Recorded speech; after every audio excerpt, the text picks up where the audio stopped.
ಮಾಧ್ಯಮದ ಸ್ನೇಹಿತರಿಗೆ ಸ್ವಾಗತ ಕೋರಿ ಬಿಜೆಪಿಯ ಧ್ವನಿ ಸುರುಳಿಯನ್ನು ಬಿಡುಗಡೆ ಮಾಡಿದಿರಿ. ಕಾಂಗ್ರೆಸ್ ಸರ್ಕಾರ ಬಂದು 1 ವರ್ಷ ಆದಮೇಲೆ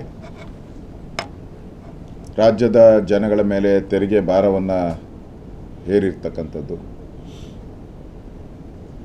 ಅವರ ಫ್ರೀ ಕೊಡ್ತೀನಿ ಅಂತೇಳಿ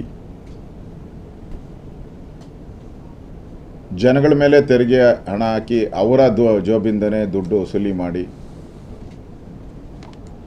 ನಾವು ಮಹಿಳೆಯರಿಗೆ ಕೊಡ್ತೀರಿ ಅಂತೇಳಿ ನಾಟಕ ಆಡ್ತಾ ಇರ್ತಕ್ಕಂಥ ಈ ಸಿದ್ದರಾಮಯ್ಯನವರ ಸರ್ಕಾರ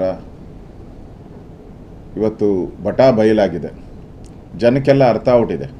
ಈ ಸಿದ್ದರಾಮಯ್ಯ ಅವ್ರ ಮನೆಯಿಂದ ಏನು ತಂದುಕೊಟ್ಟಿಲ್ಲ, ಡಿ ಕೆ ಶಿವಕುಮಾರ್ ಅವ್ರ ಮನೆಯಿಂದ ಏನು ತಂದುಕೊಟ್ಟಿಲ್ಲ, ಅಥವಾ ವರ್ಲ್ಡ್ ಬ್ಯಾಂಕಿಂದ ಏನೋ ಸಾಲ ತಂದು ಕೊಟ್ಟಿಲ್ಲ. ನಮ್ಮ ಹಣನ ಕಿತ್ತು ನಮ್ಮ ಮನೆಗೆ ಕೊಡುವಂಥ ಇಂಥ ದುರ್ಬುದ್ಧಿ, ನೀಚ ಬುದ್ಧಿಯ ಕಾಂಗ್ರೆಸ್ಗೆ ಪಾಠ ಕಲಿಸ್ಬೇಕು ಅಂತ ಜನ ತೀರ್ಮಾನ ಮಾಡಿದ್ದಾರೆ. ಯಾವುದೇ ಹಳ್ಳಿಗೆ ಹೋದ್ರಿ, ಯಾವುದೇ ಪಟ್ಟಣಕ್ಕೆ ಹೋದರೂ ಕೂಡ ಇದನ್ನು ಎಲ್ಲರೂ ಮಾತಾಡ್ತಾರೆ. ನಮ್ಗೆ ಟ್ಯಾಕ್ಸ್ ಹಾಕಿ ನಮಗೆ ಫ್ರೀಯನ್ನು ಕೊಡುವಂಥದ್ದು ಅವಶ್ಯಕತೆ ಏನಿತ್ತು?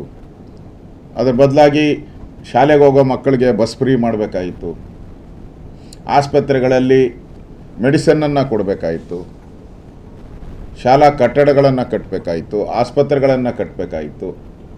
ಇದನ್ನು ಮಾಡದೆ ಅಲ್ಲೆಲ್ಲ ಶಾಲಾ ಮಕ್ಕಳು ನಡ್ಕೊಂಡು ಹೋಗುವಂಥ ಸ್ಥಿತಿಗೆ ತಂದುಬಿಟ್ಟಿದ್ದಾರೆ. ಆಸ್ಪತ್ರೆಗಳಲ್ಲಿ ಔಷಧಿ ಇಲ್ಲ. ಕಳೆದ 1 ವರ್ಷದಲ್ಲಿ ಔಷಧಿಯ ಕೊರತೆ ಕಾಣ್ತಾ ಇದೆ.